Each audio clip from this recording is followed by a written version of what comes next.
Eksaktong 24 ka buwan o 2 ka tuig ang nakalabay, human hingpit nga gibuligan sa mga Santa Fehanon si Santa Fe Mayor Itamar Espinosa aron maoy mamahimong amahan sa lungsod.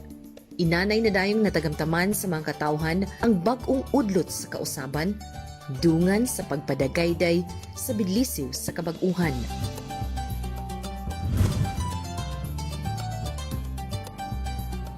Sa unang adlaw pa lang yun, sa paglingkod ni Mayor Tamar, dili gyud nako malimtan ang iyang gisulti. Iningon siya, akong pangandoy sa kada usa nga Santa Fehanon nga matagaan ug mapalambok ang panginabuhian ug mahapsay gyud ang Santa Fe. Nagbilin og dakong marka sa mga Santa Fehanon karong tuiga ang sunod-sunod niyang pagpanglugtos sa mga illegal fishers. Wa gyud niya pakyasa sa pagpahamtang og silot ang mga taong misuway pagpanagat sa atong kadagatan gamit ang illegal nga matang sa pagpangisda. Tungod sa gipanghingusga niyang kampanya batok sa illegal fishing, midunar sa lungsod sa Santa Fe og usa ka patrol boat ang Bureau of Fisheries and Aquatic Resources could be far human makita sa ahensya nga mapuslan kini sa lungsod. Advokasya gayud sa mayor ubos sa iyang administrasyon ang pagpanglugtos sa mga illegal fishers. Nakanda kong buntag deputation training sa mga fish warden na alay kaabag po ang atong law enforcement operations task force pagpahingos ko to nga madakpag nato yung mga illegal fishing there sa atong lungsura, sa atong municipal water. Tungod sa iyang dakong pagrespeto sa mga mangingisda nga nagminatarong sa ilang pagpanginabuhi, nakig-alayon siya sa buhatan ni Senador Bongo ning bag-o lang nga bahatagan og mga financial assistance ang mga mangingisda sa atong lungsod ug tuod man nahatagan kini og katumanan. Tag 3,000 ka pesos ang gipang-apod-apod sa kapin 2,000 ka mga mangingisda sa atong lungsod. Nagpadayon gihapon hangtod karon ang cleanup drive sa mga nagkadaiyang kabaybayunan sa atong lungsod. Makita nato kada adlaw ang mga garbage truck nga maulikta sa atong mga establishmento o sa mga panimalay. Kay tuyo og tumong niya nga limpyo o green nga environment para sa Santa Fe.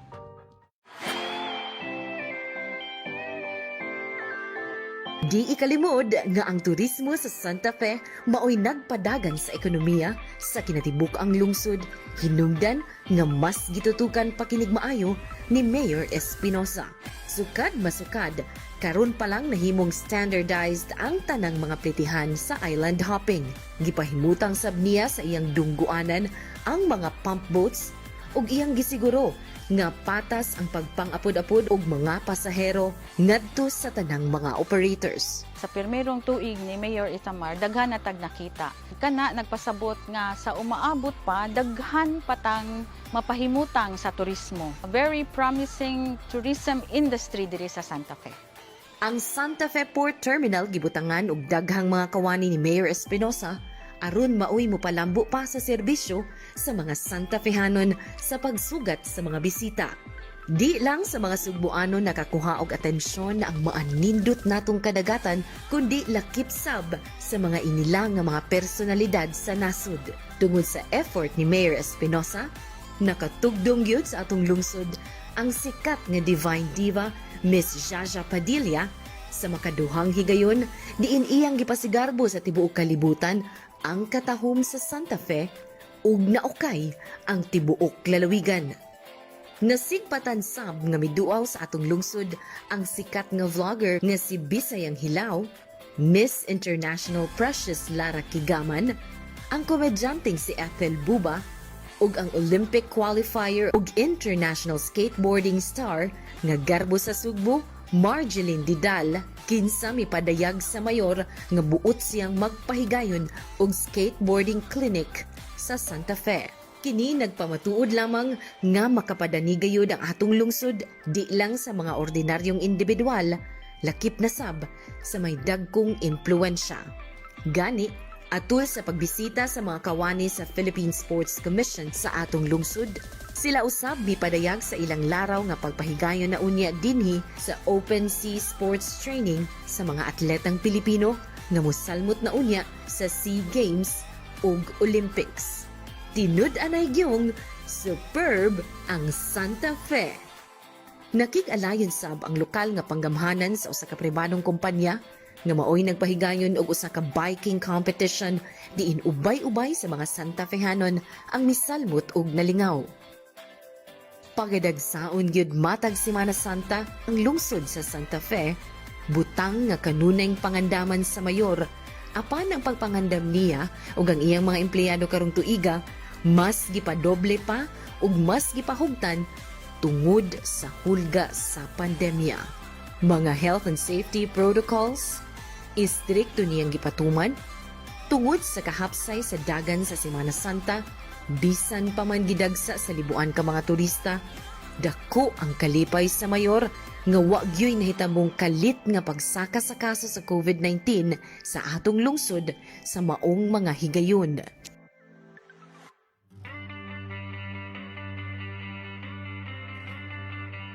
Namalitsab og heavy equipment ang lungsod diin napuslan kini alang sa mga proyekto sa Santa Fe. Nagamit ang maong mga kahimanan sa pagpalapad sa right-of-way, ingon man sa mga proyektong pang-agrikultura. Ang mga Santa Fehanon makalaom nga ang atong lungsod magpadayon sa paghatag og mga programa para sa atong kaayuhan ubos sa administrasyon ni Mayor Ithamar Espinosa inabagan sa among departamento. Hayag na sab nga kagabhion ang nasinati sa mga Santa Fehanon, human gipasugan ang tibuok highway sa Santa Fe, paingon na sa Sitio Pantalan, lahus sa Barangay Maricaban. Naghimo sab og bike and pedestrian lane ang Administrasyong Espinosa sa highway sa atong lungsod. Natagamtaman na sab sa mga Santa Fehanon ang hamugaway nga kamerkaduhan, human gihanay sa mayor ang mga manindahay dinhi sa Santa Fe Municipal Public Market. I'm proud and delighted to say that the LGU as a whole was able to sustain the highest COA audit and modified opinion for the past 2 consecutive audit year, 2019 and 2020, under the able leadership of Mayor Ithamar Espinosa.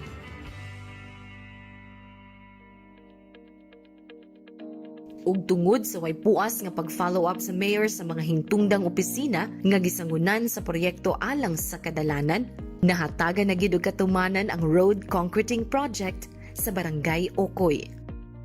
Ang concreting of roads sa Ocoy ug Kinatarkan Island usa sa dakong impact sa katawhan. Napanindot na sab ang kadalanan sa Barangay Balidbid. Dakong kalipay sab sa mayor nga nahatagan og positibong tubag ang iyang hangyo ngadto ni Gobernadora Gwendolyn Garcia nga mapasimento na ang tourist road sa lungsod. Anaa mahimutang dinhi ang dagkong mga pangpang kun cliff, lakip na sab ang nabantog nga the ruins, hinungdan nga makanunayon kining pagasud-ungon sa mga turista. For the first 3 years niya, gipakita niya sa Tibok Santa Fe nga wa siya magpinig sa mga tao nga iyang gitabangan og more planning sad para sa mga proyekto nga para sa kaayuhan sa lungsod. Mas gipahingusgan sab sa mayor ang purok system karong tuiga diin pipila sa mga barangay sa Santa Fe ang migawas nga mga mananaog sa Sugbusug program nga gipasiugdahan sa Cebu Provincial Capital. Pipila sa mga mananaog mao ang purok sa Barangay Poblasyon ug Barangay Balidbid. Nakaangkon sab og mga brand new multicabs gikan sa panggamhanan sa lungsod ang Barangay Maricaban, Poblasyon ug Talisay. Sa Barangay Puok, natukod ang Barangay Hall. Nakadawat sab sila og tricycle nga maoy nagsilbing kahakutan sa nagkadaiyang mga gamit. Sa tulo ka mga barangay sa isla sa Kinatarkan Island, adunay gidonar nga emergency vehicle nga maoy magamit sa mga nanimuyo didto panahon sa emerhensiya. Nagahatag gid siya kanunay sa iyang presensya, anaa gid siya kanunay aron pagtabang sa himbuhaton aron masiguro nga ang mga katawhan luwas gayud sa peligro. Gipatrabaho sab sa mayor ang hataas nga hagdanan sa Barangay Hagdan nga mao'y nagsilbing dungguanan sa mga mangingisda ug kini gitawag na karon og hagdanan sa kauswagan.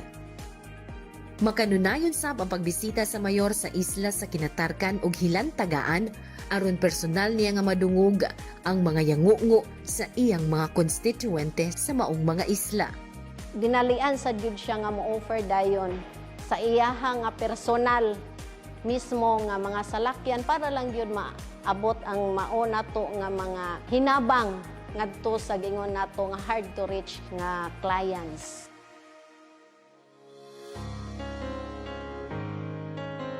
Sa kadaghan sa mga pagsuway ug problema nga miabot sa lungsod, ipuno pa ang hulga sa makalilisang nga pandemya.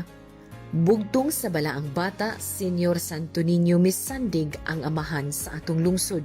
Gani, kapinas sa usa ka tuig, human niya gipasiugdahan ang sinimanang prosesyon sa lungsod matag alas 3 sa hapon sa adlawng Biyernes, ang adlaw sa debosyon.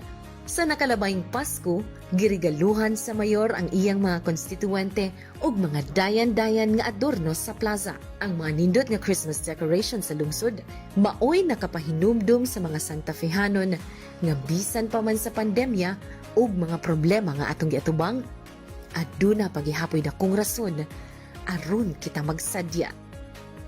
Nagsilbi kining atraksyon sa mga turista ug sa mga katawhang nanimuyo sa atong silingang lungsod. Nahimo sab nga perfect dating spot ang Santa Fe Municipal Plaza sa mga managhigugmaay ug mga magtiayon niadtong buwan sa Pebrero tungod sa mga love decorations dinhi.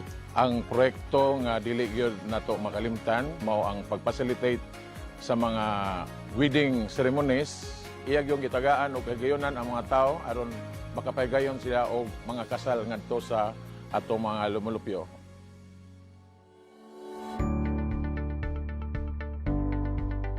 Dako ang kalipay sa mayor sa maayo nilang relasyon sa hepe sa kapulisan sa atong lungsod nga si Eden Rex Baguio. Sanglit nagkatakdo umansab ang ilang prinsipyo sa pagproteher ug sa pagpasinati sa kahapsay ug kalinaw sa mga Santa Fehanon. Migahin og tulo ka mga dagkong motorsiklo ang Administrasyong Espinosa alang sa mga kapulisan nga maui ilang gigamit sa pagpangronda matag gabii ug sa pagpatuman sa curfew hours sa lungsod. Ubos usab sa termino ni Mayor Espinosa iyang giparenovate ang police station sa lungsod. Hamugaway, halapad nga hawanan ug limpyo nga pasilidad maunay musugat sa mga Santa Fehanon sa panahong mobisita sila dinhi.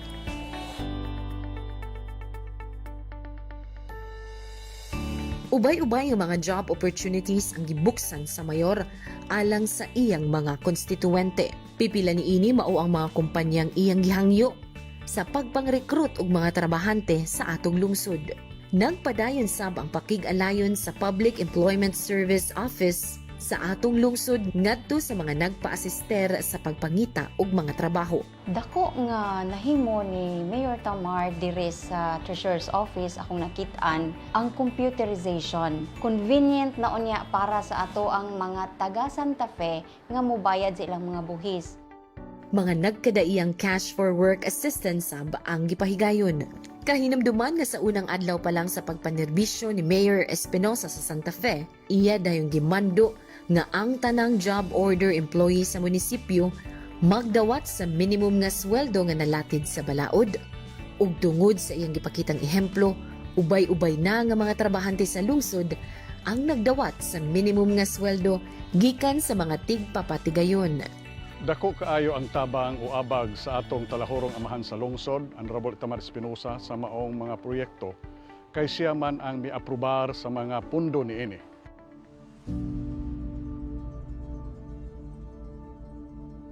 Dako sab nga pagtuo sa mayor nga bugtong ang bakuna lang ang makapahibalik kanatong tanan sa normal nga pagpanikay-sikay, hinungdan nga usa siya sa nisumiter sa iyang kaugalingon aron makakuha og COVID-19 vaccine. Nagpadayon na karon sa lungsod ang pagpamakuna batok COVID-19. Samtang, nagpadayon gihapon ang pagpatuman sa lungsod sa mga COVID-19 guidelines ug istrikto kining gitutukan sa mayor. Gani sa milabay nga usa ka tuig, ang lungsod sa Santa Fe may usa sa mga dunay labing ubos nga kaso sa COVID-19 sa isla. Napasalamat ko ka Mayor o sa Santa Fe LGU kay wala gyud nalimtan ang COVID protocols. natay gitawag na marag balance between mga COVID protocols ug ang pag-open sa ekonomiya. Nakasinati sab ang mga Santa Fehanon og libreng transportasyon sa mga pasyente nga dalhon sa dakbayan sa Subo nga anaaluwan sa ambulansya kini tungod kay personal nga gihangyo sa mayor ang Island Shipping Lines nga mahatagan og maong pribilehiyo ang mga pasyente. Alang ni adtong mga nakutloan sab sa kinabuhi nga iyang mga konstituwente nga naglisod sa pinansyal nga aspeto, adunay libreng lungon sab ang gipang-apod-apod ubos sa iyang administrasyon. Sa umaabot nga mga adlaw, moabutay na ang porlon sa lungsod nga magamit na unya sa ato mga kaigsuunang Santa Fehanon sa panahon nga duna sila ipalubong nga ilang minahal sa kinabuhi nga mitaliwan ug libre kini nilang magamit. Sa tanan programa sa DILG kabahin sa health, peace and order, social services, si Mayor Tamar Espinosa ilabi na pod ang atong mga department heads dili maglisod ang ma-assign diri sa Municipality of Santa Fe kay very cooperative no pinanguluhan sa ato ang mayor si Mayor Tamar Espinosa. Taas-taas pa ang atong latason. Daghan pang mga di matag-an nga suliran ang atong atubangon. Duha ka tuig nga pagpanerbisyo. Duha ka tuig nga ako makiguban kaninyo. Magpanon gihapon kita. Magkuyog sa usa ka kausa. Akong kalampusan, inyong kalampusan. Tungod kay sa makausa pa, ubos sa akong administrasyon, no Santa Fehanon will be left behind. Ug uban sa atong balaang patron, Senyor Santo Niño, mulawig kita paingon sa usa ka kalambuan nga walay BI.